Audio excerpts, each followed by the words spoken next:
Bonsoir, vous regardez 224 TV, ravi de vous retrouver et bienvenue dans cette édition d'information. Le chargé d'affaires à l'ambassade de la République de Guinée en Égypte, M. Fodé Moussa Bangoura, était en déplacement diplomatique au Soudan. L'Association des footballeurs guinéens d'Égypte a mis en place le nouveau bureau exécutif pour la bonne gestion des activités footballistiques. La rencontre de sensibilisation a eu lieu ce 3 septembre entre les acteurs du football guinéen en Égypte pour éviter les erreurs du passé dans les prochaines compétitions. La coordination du Fouta Djallon en Égypte a effectué ce samedi 3 septembre une sortie touristique à Alexandrie. Voilà les titres.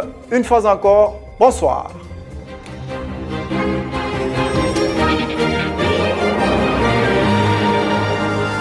Comme je vous le disais dans les titres, le chargé d'affaires à l'ambassade de la République de Guinée en Égypte, M. Fodé Moussa Bangoura, était en déplacement diplomatique au Soudan. Les détails avec Ibrahim Assori Kamara. Le représentant plénipotentiaire de la Guinée au Caire a été reçu successivement en audience par son Excellence M. Khalif Abbas Ahmed, ambassadeur du Soudan, directeur général chargé des coopérations culturelles au ministère des Affaires étrangères, et par le professeur Dr Abdourahmane Ahmed Kodak, vice-président de l'Université internationale africaine du Soudan, pour échanger sur plusieurs réalités de la vie estudiantine des jeunes Guinéens inscrits à l'Université internationale du Soudan. Accompagné à ses côtés par une forte délégation composée par M. Abdallah Jamal Kamara, traducteur, et 2 représentants des étudiants concernés. Une rencontre de sensibilisation a eu lieu ce samedi 3 septembre entre les acteurs du football guinéen en Égypte pour éviter les erreurs du passé dans les prochaines compétitions. Ibrahim Sori Kamara. Dans le cadre de cette sensibilisation, les échanges ont été fructueux et étaient appuyés par les conseils des différents représentants d'équipe pour un esprit du fair play en respectant les principes des tournois à venir. Pascal, représentant des Fils du Vent, était au micro de 224 TV. En fait, c'est ce que je dis, je dirais juste aux organisateurs. Vous savez, on dit les règles nous rendent meilleurs. Oui. Voilà. Et il faut appliquer quand vous mettez des règles, il faut essayer d'appliquer les règles. Il ne faut pas qu'on soit biaisé par rapport aux règles. Vous savez, moi, je tiens beaucoup au respect des règles. On dit que, voilà, comme je viens de vous le dire, le respect des règles nous rend meilleurs. C'est pourquoi on dit toujours que l'armée est la meilleure institution au monde. Parce qu'au sein de l'armée, il y existe de la discipline. Voilà. Quand on parle de discipline, c'est juste de respecter les règles à la lettre. Qui faillit à la règle, la punition il faut l'infliger. Et puis ça donne vraiment une crédibilité à la compétition si toutefois on respecte les règles. De son côté, Okocha, représentant du Bac 13, préférait donner ses conseils aux organisateurs. Bon, ce que moi je veux leur dire, comme ce qui s'est passé à notre capitaine de l'équipe. Un capitaine de l'équipe, au moment des tirs au but, on te donne un carton rouge. L'arbitre doit voir ça. Les organisateurs doivent voir le côté de l'arbitre et quelques-uns parmi les organisateurs.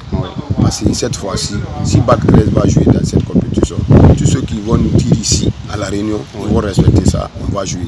Ça, il n'y a pas de problème. Mais s'ils ne respectent pas ça, Bac 13 ne va pas participer aux compétitions.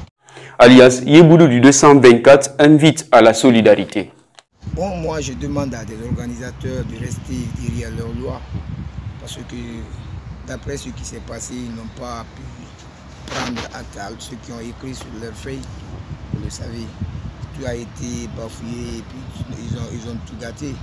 Mais bon, on ne sait pas ce qui va s'arriver pour l'autre tournoi qui vient, mais quand même de bien organiser, de se donner la main et pour maîtriser le public.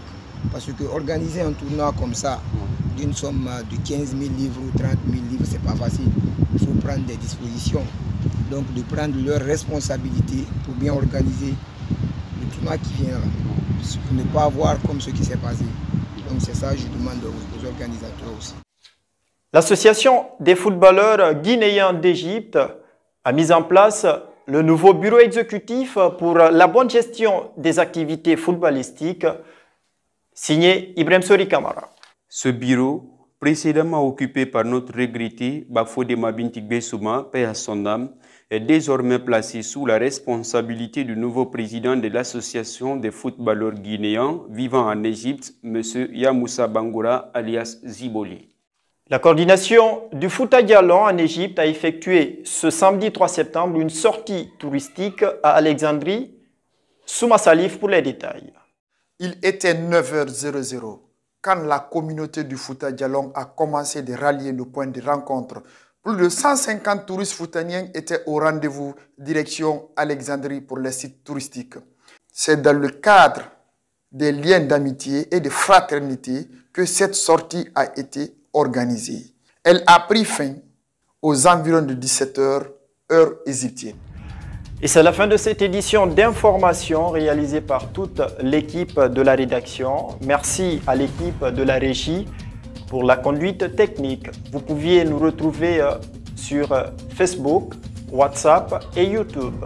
On se retrouve la semaine prochaine pour d'autres éditions d'information. Merci.